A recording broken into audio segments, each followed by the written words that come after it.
People end up being price competitors because they don't understand how to differentiate themselves from their competition. They don't know that they're supposed to. We get reports from them with data, but we're not really sure how to use it because we don't know what it's supposed to be telling us or what it means in the big picture. The curve goes up. All right, great. But how do I know what that's going to do for my company? How does that tie into leads? They don't know how to show their work, and they don't have a process that sits in the middle of the whole thing that gives it structure and accountability. Something you guys can both look at and say, hey, here's my process. Here's where that lives. Let's talk about it. They don't have that. So if you didn't already know, as a business, price competition sucks. And the antidote to price competition is differentiation. If you find out what makes you different and then find the people who will pay for that, then tell it to them, you'll build your business. And if you don't, it's a race to the bottom as you compete on price. And it sounds simple, but it's not easy. So let's talk about how to do it right. So price competition is not where you want to be. These clients are absolute nightmares if you've ever worked with them, and most of us have. They end up trying to cut costs even when it hurts their business, and they're late to pay if they pay at all. And no matter how well you take care of them, there's no loyalty. They'll waste your time and energy and then jump ship as soon as lower prices come along. And so why does this happen? Well, nobody wants to be the worst or the most boring. You don't start your business to be the plain vanilla company out there. Most people, they have something that makes them special. But even being reliable and squared away is pretty awesome. But you don't want to be the one nobody wants to work with. And the only reason they do want to work with you is because they absolutely have to. Why does this happen to people who have values and want to start a good company that serves people? Why does this happen? Well, it happens because there's no process. So normally people end up being price competitors because they don't understand how to differentiate themselves from their competition. They don't know that they're supposed to. Nobody's ever told them. And despite all the talk about finding your niche and knowing your customers, we need more than just advice. We need an actual process we can use in our business. So not only do we need a process, but as business leaders, we don't know how to manage marketers. We think the marketers are just intuitive and the process is illogical and emotional, and we just have to trust the marketer. And this is especially true when they're reporting. We get reports from them with data, but we're not really sure how to use it because we don't know what it's supposed to be telling us or what it means in the big picture. The curve goes up. All right, great. But how do I know what that's going to do for my company? How does that tie into leads? How does that tie into revenue? And I can't always know that by looking at that. So, we can't tie it to revenue. And even more than that, the marketers are giving us good advice. They might be, advice like we need to separate ourselves with messaging, but we don't believe in the message they're putting out. It seems strange or unhinged or at least poorly organized and poorly thought through. We don't believe these marketers that we've hired to do the work. And when we ask about why they're going with that messaging, marketers, they sometimes get defensive. They don't know how to defend it. They don't know how to explain it. So they get really defensive, and they don't know how to show their work, and they don't have a process that sits in the middle of the whole thing that gives it structure and accountability. Something you guys can both look at and say, hey, here's my process. Here's where that lives. Let's talk about it. They don't have that. So we have the strategy gap. There's a gap in strategy. Leaders don't know how to hold marketers accountable, and marketers don't have a process that gives order and logic to their thinking. And when the message isn't compelling or interesting, leaders and marketers, everybody gives up on the message and they retreat to numbers. And since we can't trust the messaging process, mostly because there is no process, we end up being tactical instead of strategic. We stop believing in our ability to separate ourselves from the competition by changing hearts and minds. And instead we focus on, are we getting leads? Are our website visits up? Do we get more social media, likes, which nobody knows the value of really. So now instead of having leads be a metric among other important metrics, it becomes the metric.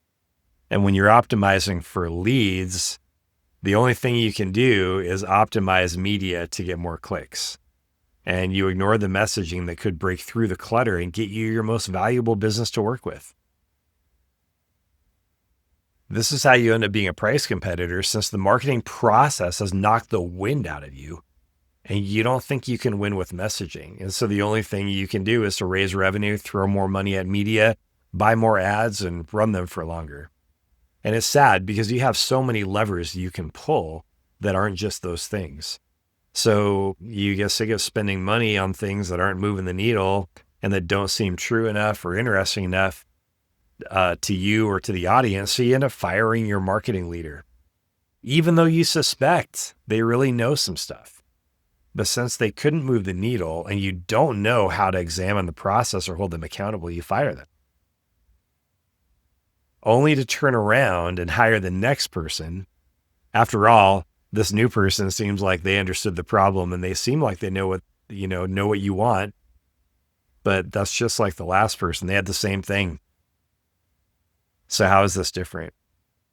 So in other words, nothing is really changing. You're following the same cycle. So how do you solve all these problems? How do you win hearts and minds? You make people like you and trust you, hire and have success with a good marketing leader you can trust. How do you build a process that you can use to build a relationship of accountability and support between you and the marketing leader? Well, we first have to understand that creativity is not a black box. The first thing to realize is that this can all be put into a process, and it starts with defining the following things. What are we selling? Who's it for? And why do they care? What are we selling? Who's it for? Why does it matter to them? It's simple. And this is a very focused approach that gives order to the message. But now you have, now you have an argument you can use, right? A case you can make to your audience. You can come up with creative concepts now, right? Not something you can do very well when strategy gets scattered and you don't have a process. But now that you know what it is, who's it for, and why does it matter, you have a clear strategy. And the writers can know exactly what kind of messaging to create. And now that you have a coherent strategy, you can choose where to put your message. This is the media plan. It's a list of places you'll put the media, and it has a budget with it. This is the core of the relationship, and everything depends on it, this whole process. It's the process that organizes logic and provides the meeting place for your marketer, for you and the marketer, and so that they can show their work. So how do you find your marketer? Well, the first step is to determine your direction. You need to know where you're going, what's next, and what's in the way. For a company, you want to know your weaknesses in marketing. So where are we going, which is the big picture, right? What's next? That's tactics or strategy. And then what's in the way? What area has the most promise, or what problem just needs to be solved? So maybe you need to work on media, and maybe it's messaging. Usually it's one of the two, right? If it's messaging, maybe you need someone with a background in marketing, in making sure that your messaging stands out. And to do that, they need a process that can show their work and test their assumptions internally before they spend money.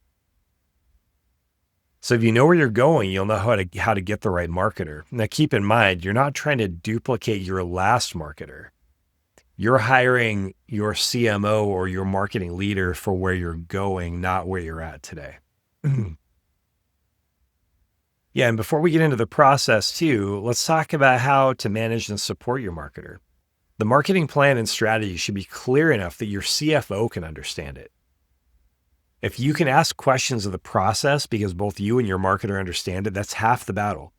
And it puts you in a position to be able to have interesting, focused conversations about the marketing plan. And you might even start to enjoy marketing. So that's not a promise. So how do you manage and support your marketing leader? How do you keep them accountable by making sure the strategy makes sense, it's being measured, and the marketer is making intelligent adjustments for the data they're getting? Well, what you do is you keep clear and organized. You make sure everything's clear and organized at all costs because it delivers real benefits beyond today's marketing. Coaching and leading your marketer also keeps you apprised of what's going on. As you're meeting with them quarterly or annually for a review, you're asking them what's working and what's not working and what's next. Like what's working in the process. And then what area in the process is it breaking, or what area in the process is it vague, or you're not sure, or you suspect a problem. Are the campaigns working? What part of the campaign doesn't seem to be working? What are the symptoms? How do we know? And then are we spending too much for too little return? That can be a thing too. So you might even ask them if they had the money and the talent available, what's the next thing they would do, or the one thing they would change? By asking them these things, if they were to fall off the face of the earth or quit, or just lose interest in the job and you have to replace them, you would have a place to pick up from. You would know where they left off. Again, it would give you the template for the marketing leader you need next. Not only will you be prepared now if they fall off the face of the earth, heaven forbid, that you'll be able to support them.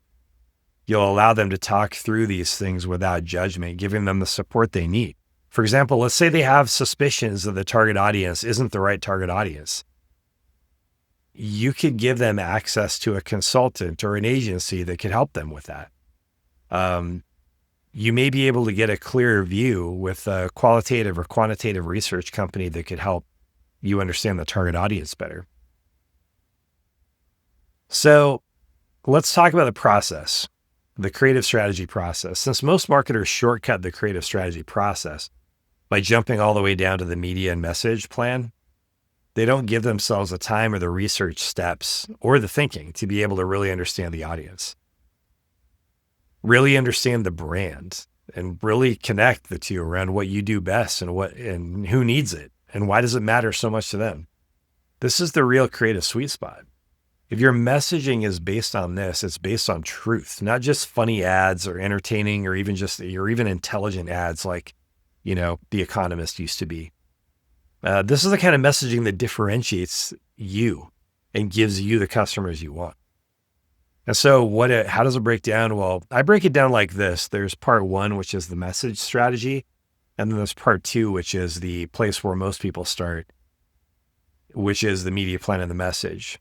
So let's start with part one, the message strategy.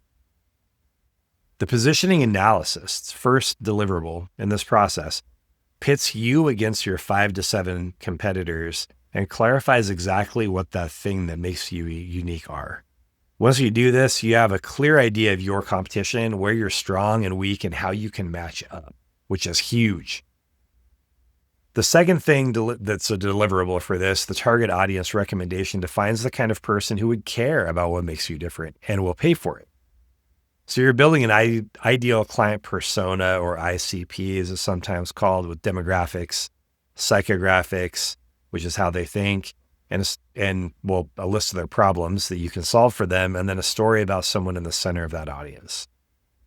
And then the third piece of this, the strategy piece, the third piece of the message strategy is the actual creative brief, which answers the question, why does it matter?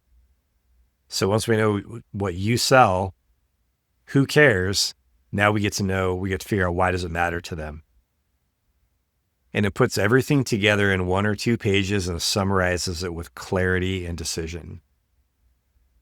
So now that you have the creative brief, as a leader, you can discuss whether this is the right brief, the right case you're making for the audience. Your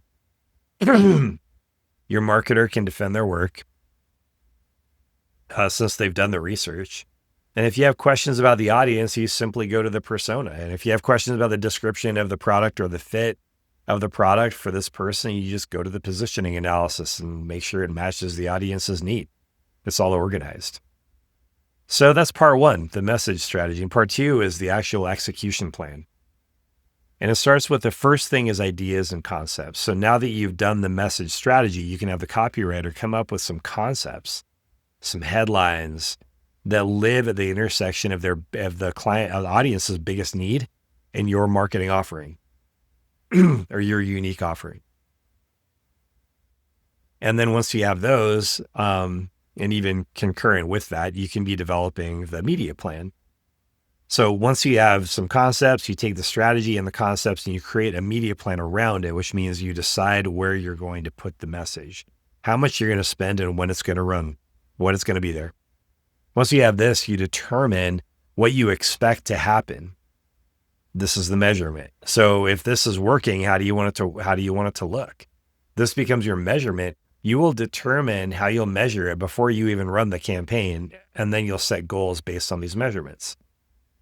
So we've now covered all the bases. We've covered the message, strategy, and then how we're going to get it out there and how we're going to measure it. And so now you have full accountability, and it only grows from here, because as you grow as a company and grow in sophistication, you simply put more into each of these parts of the process to bolster them. You might do some more research here, get more copywriters on the concepts and things like that. This is exactly the same process that big companies like Nike use. So you just put more into each part of the process until you get what you want. So, and sometimes you just need better brief writers too, right? You need someone who's just good at writing the brief, a good strategist, in addition to your CMO. But this whole process is what separates. It organizes all the work you do to create a campaign. And so into its competencies, and it organizes everything, making it logical and reasonable. It gives you a place to look for everything, and it puts you on the same page as your marketer, because you both expect the same parts of the process and the same work to be done to get to the conclusion, which is your strategy. All right, so now you know the process. You have a plan and a process for hiring, transitioning, and onboarding your marketer. In other words, someone who has a process, you're a good marketer. If someone has a process like this, and is using the creative process, or can be trained on this process, you can use it to ask them questions and understand their work. So now you've taken huge steps in solving the problems we talked about at the beginning. Because now you solve the problem of price competition caused by a failure to differentiate, because now you have a process by which you're differentiating. You've solved the problem of a lack of faith in what makes you different, which is the cause of the first problem. You've solved the problem of a lack of process that makes a solid case for why you're different and why people will pay for it, which is huge. Why will they pay for it? And then you solve the problem of failing to hold marketers accountable because there's not a logical linear process that puts you on the same page, because now you have that. And then you solve the mystery surrounding how to go about hiring a marketing leader that fits your future. So you're able to differentiate because now you have a process by which you are very logical about how to differentiate. You know how to hire and lead the marketing function, and everyone's on the same page. If you have any questions about exactly how to do this, give me a call or book a time with me on my website. I appreciate it.